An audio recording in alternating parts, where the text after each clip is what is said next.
Langsuyar, kutukan malam di hutan belantara di sebuah desa terpencil di utara Malaysia, terdapat kisah lama yang diwariskan dari generasi ke generasi.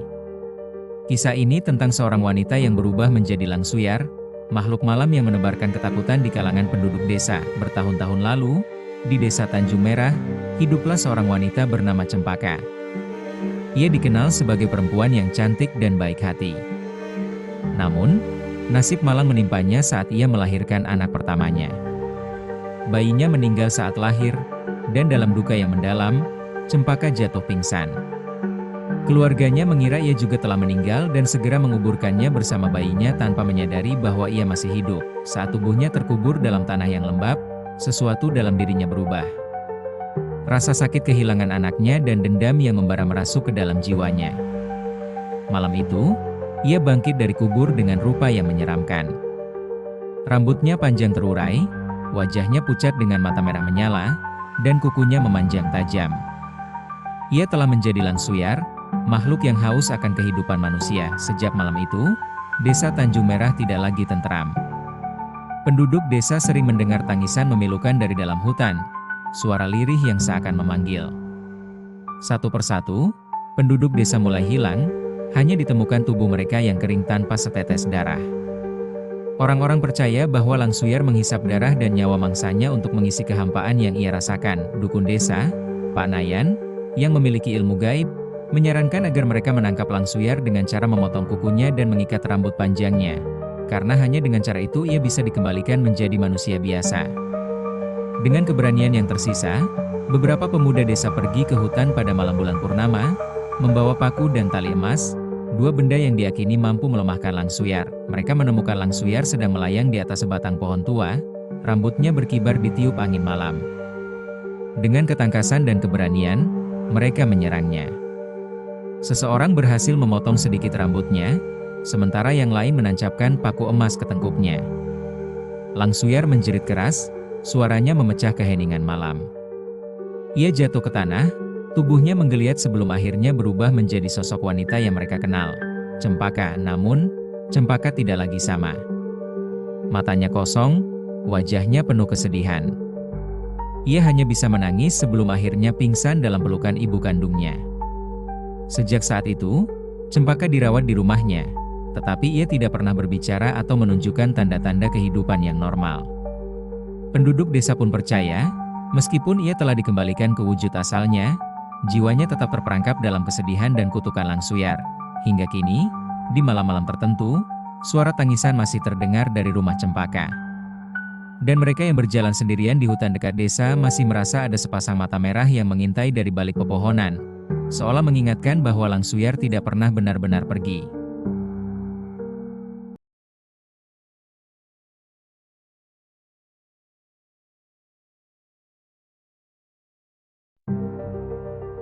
Langsuyar, pemburu bayi malam hari, di sebuah desa terpencil di pinggiran hutan tropis Malaysia, para penduduk hidup dalam ketakutan akan makhluk yang disebut langsuyar. Bukan hanya sekadar cerita lama, tetapi sebuah kenyataan yang menghantui mereka selama bertahun-tahun. Langsuyar adalah roh wanita yang berubah menjadi makhluk penghisap darah, terutama darah bayi laki-laki yang baru lahir. Menurut legenda, langsuyar dulunya adalah seorang wanita bernama Melur, yang mengalami kematian tragis saat melahirkan anaknya. Namun, takdir lebih kejam padanya. Anaknya lahir mati, dan dalam kesedihan yang mendalam, Melur menghembuskan napas terakhirnya di samping tubuh bayinya yang dingin. Masyarakat desa menguburkannya dengan cepat, tetapi mereka tidak tahu bahwa roh Melur tidak beristirahat dengan tenang. Beberapa hari setelah pemakamannya, desa mulai diliputi teror. Para ibu yang baru saja melahirkan mengaku mendengar suara tangisan samar di luar rumah mereka pada malam hari.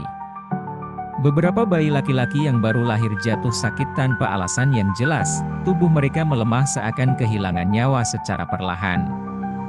Dan yang paling mengerikan, beberapa ditemukan tak bernyawa di pagi hari dengan kulit pucat dan bibir kebiruan, seolah darah mereka telah dihisap habis. Dukun desa, seorang lelaki tua bernama Pak Hasan, segera mengetahui bahwa ini adalah perbuatan langsuyar.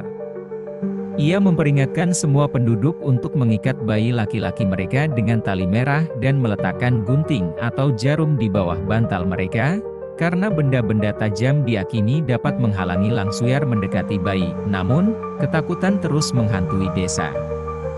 Setiap malam, ada saja yang mendengar bisikan lirih di tepi jendela, disertai dengan bayangan hitam berambut panjang yang melayang di antara pepohonan. Langsuir selalu mencari, mengendus keberadaan bayi laki-laki yang baru lahir.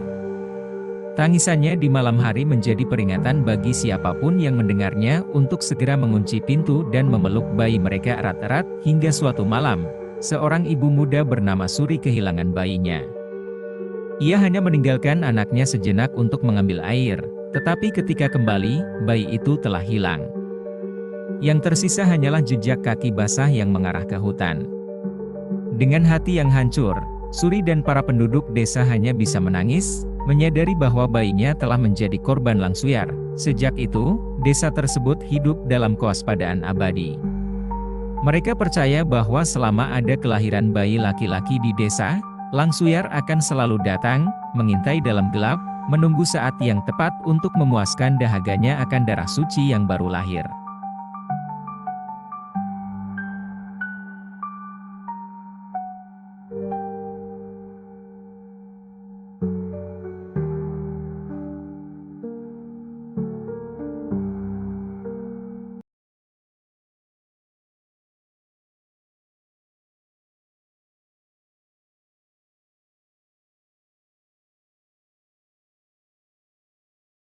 Ritual pencegahan Langsuir di sebuah desa terpencil yang dikelilingi hutan lebat di Malaysia.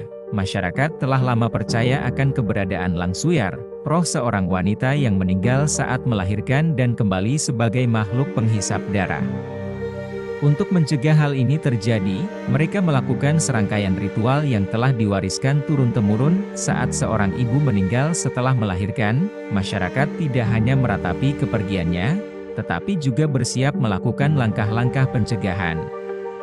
Mereka percaya bahwa jiwa seorang ibu yang meninggal dalam kesedihan bisa berubah menjadi Langsuir, berkeliaran mencari darah bayi untuk mengisi kehampaan yang dirasakannya. Segera setelah kematian terjadi, tubuh wanita tersebut dimandikan dengan air bunga, bukan hanya sebagai tanda penghormatan terakhir, tetapi juga sebagai upaya untuk menenangkan rohnya. Setelah dimandikan, mereka akan meletakkan telur ayam di bawah ketiaknya, jarum di telapak tangannya, dan manik-manik kaca di dalam mulutnya.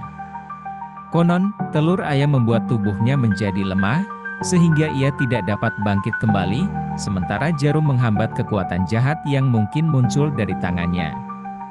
Manik-manik kaca di mulutnya diyakini menghalangi roh dari meratap dan memanggil kegelapan. Setelah persiapan selesai, penguburan dilakukan sebelum matahari terbenam.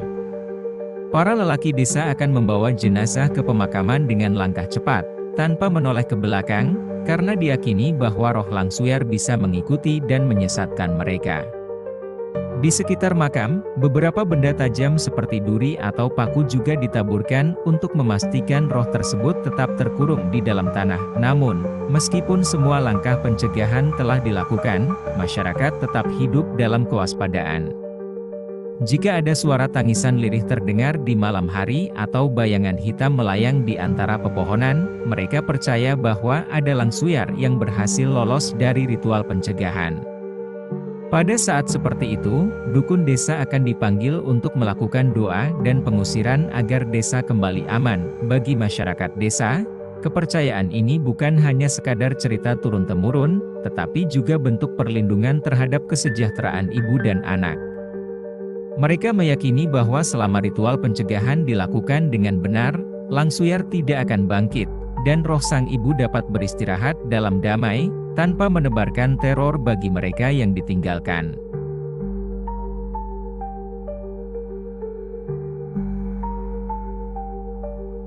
Konten ini dibuat untuk tujuan hiburan dan edukasi berdasarkan cerita rakyat dan mitologi Malaysia. Semua deskripsi, karakter, dan kejadian dalam cerita ini bersifat fiktif dan tidak dimaksudkan untuk menyinggung atau menakuti siapapun. Mitos dan legenda merupakan bagian dari warisan budaya yang diceritakan turun-temurun dan dapat memiliki berbagai variasi. Jika ada kesamaan dengan kejadian nyata, Itu hanyalah kebetulan belaka. Pembaca disarankan untuk menikmati cerita ini dengan pemahaman bahwa ini adalah bagian dari budaya dan tradisi lisan masyarakat.